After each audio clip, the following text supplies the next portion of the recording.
Everyone, welcome back to my channel. अब इस topic में हम लोग बैलेंस ऑफ पेमेंट के कंपोनेंट्स डिस्कस करने वाले हैं। अब इसका हमने स्ट्रक्चर देख लिया था, मीनिंग ऑफ बीओटी बीओपी ये डिस्कस कर लिया था। अब इसके बाद इनके कंपोनेंट्स क्या क्या होते हैं, जैसे कि अगर हम लोग पूरी बैलेंस शीट की बात करें तो उसमें profit and loss account, trading account, फिर लास्ट में बैलेंस शीट बनती है। वैसे ही बीओपी में दो टाइप के अकाउंट्स होते हैं, उनके कंपोनेंट्स, एक कैपिटल अकाउंट होता है और एक करेंट अकाउंट होता है। कैपिटल अकाउंट में कैपिटल रिलेटेड ट्रांजैक्शन का रिकॉर्डिंग किया जाता है और करेंट अकाउंट में जो गुड्स एंड सर्विसेज जो कि करंट ट्रांजैक्शंस होते हैं वो रिकॉर्ड किए जाते हैं। तो आपको याद रखना है components of balance of payment, दो कंपोनेंट रहते हैं। All the transactions are recorded in two accounts, एक होता है करंट और एक कैपिटल अकाउंट। ठीक है, आज की वीडियो में हम लोग करंट अकाउंट के बारे में डिटेल में डिस्कस करेंगे। नेक्स्ट वीडियो में हम लोग कैपिटल देखते हैं। ठीक है, तो करंट अकाउंट की बात करें तो करंट अकाउंट वो सारे ट्रांजैक्शंस रिकॉर्ड करता है।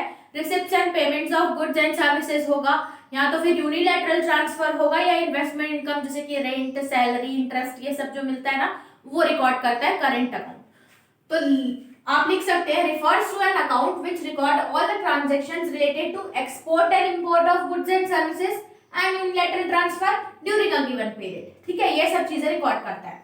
उसके बाद अब ये थी करंट अकाउंट की डेफिनेशन।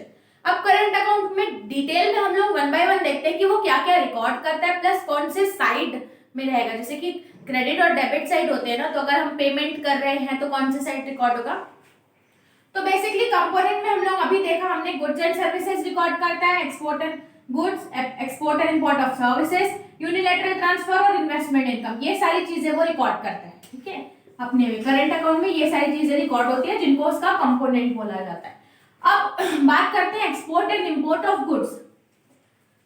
फॉरेन ट्रांजैक्शन में गुड्स का export and import, sales and purchase होता है। अगर मैं कुछ भेज रही हूँ, वहां पे सेल कर रही हूँ फॉरेन कंट्रीज में, तो वो एक्सपोर्ट होगा।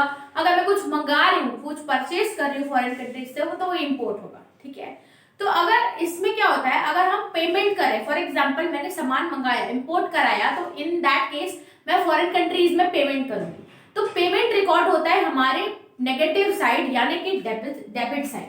ठीक है, डेबिट साइड हमारा होता है पेमेंट, हमारा नेगेटिव साइड रिकॉर्ड। ठीक है, उसके बाद आता है नेगेटिव यानी कि डेबिट साइड। उसके बाद आता है रिसिप्ट्स, यानी कि अगर मैं एक्सपोर्ट कर रही हूँ, सामान में भेज रही हूँ और फॉरेन से मुझे पैसा आएगा, तो जितने भी रिसिप्ट्स होंगी वो हमारी पॉजिटिव साइड रिकॉर्ड होंगी। पॉजिटिव को हम लोग बोलते हैं क्रेडिट साइड। ठीक है, एंड वाइस एंड वर्सा आपको सर्विसेज में भी होगा। अगर सर्विसेज यानी कि बैंकिंग, इंश्योरेंस, बहुत सारी सर्विसेज होती है, ट्रांसपोर्टेशन, ये अगर हम ले रहे हैं फॉरेन कंट्री से, इन दैट केस मुझे पेमेंट करना है, पेमेंट नेगेटिव साइड होता है, डेबिट साइड में रिकॉर्ड होता है। उसके बाद अगर हम रिसीव कर रहे हैं यानी कि मैंने कुछ सर्विसेज प्रोवाइड किए, इन केस फॉरेन मुझे पैसा दे रहा है, तो वो मेरे पॉजिटिव यानी कि क्रेडिट साइड रिकॉर्ड होगा। यूनिलैटरल ट्रांसफर मतलब हम सबको पता है वन वे ट्रांजैक्शन, यानी कि अगर मैं फॉरेन में स्कूल एजुकेशन फीस या कोई लैंड परचेज कर रही हूँ, या मैं वन वे ट्रांजैक्शन, अगर मैं किसी को गिफ्ट भेज रही हूँ, लैंड परचेज हटा दीजिए, अगर मैं किसी को गिफ्ट भेज रही हूँ, वन वे ट्रांजैक्शन जितने भी होते हैं, अगर मैं भेज रही हूँ, वहां पैसा जा रहा है, तो वो नेगेटिव साइड यानी कि डेबिट साइड रिकॉर्ड होगा। अगर वहां से पैसा आ रहा है, यहाँ पे मेरे कंट्री में आ रहा है, तो वो क्रेडिट साइड यानी कि पॉजिटिव साइड रिकॉर्ड होगा। फिर आता है इन्वेस्टमेंट इनकम। इन्वेस्टमेंट इनकम मतलब आपने कुछ इन्वेस्ट किया, या वहां पे बिल्डिंग्स बनाए, तो आपको वहां पे इंटरेस्ट, या इन्वेस्टमेंट किया तो इंटरेस्ट मिलेगा या प्रॉफिट मिलेगा। ठीक है, या रेंट मिलेगा। ये सारी इन्वेस्टमेंट इनकम होती है। अगर मिल रही है, रिसीट हो रही है, तो वो पॉजिटिव साइड यानी कि क्रेडिट साइड रिकॉर्ड होगा, और अगर हम पे कर रहे हैं तो वो नेगेटिव साइड यानी कि डेबिट साइड रिकॉर्ड होगा। तो ये था पूरा स्ट्रक्चर। उसके बाद अब हम देखते हैं कि बैलेंस ऑन करंट अकाउंट क्या होगा। बैलेंस क्या दिखाएगा, अगर क्रेडिट साइड का बैलेंस ज्यादा है तो क्या शो करेगा, अगर डेबिट साइड का बैलेंस ज्यादा है तो क्या शो करेगा। तो बैलेंस बेसिकली दो टाइप के होते हैं, एक सरप्लस होता है, एक डेफिसिट होता है। सरप्लस यानी कि अगर हमारा क्रेडिट साइड का बैलेंस ज्यादा है, यानी कि हमारे इनफ्लोज ज्यादा हुए हैं, तो वो क्रेडिट साइड में यानी कि पॉजिटिव बैलेंस शो करेगा। उसको हम लोग सरप्लस भी करंट अकाउंट बोलते हैं, सरप्लस ऑफ करंट अकाउंट बोलेंगे। ठीक है, सरप्लस ऑफ करंट अकाउंट कब होगा, जब हमारा पॉजिटिव साइड यानी कि क्रेडिट साइड का बैलेंस ज्यादा होगा। डेफिसिट यानी कि कमी होना, जब हमारे डेबिट साइड के आइटम्स यानी कि आउटफ्लो ज्यादा होंगे, तो हम लोगों को deficit on current account show करेगा।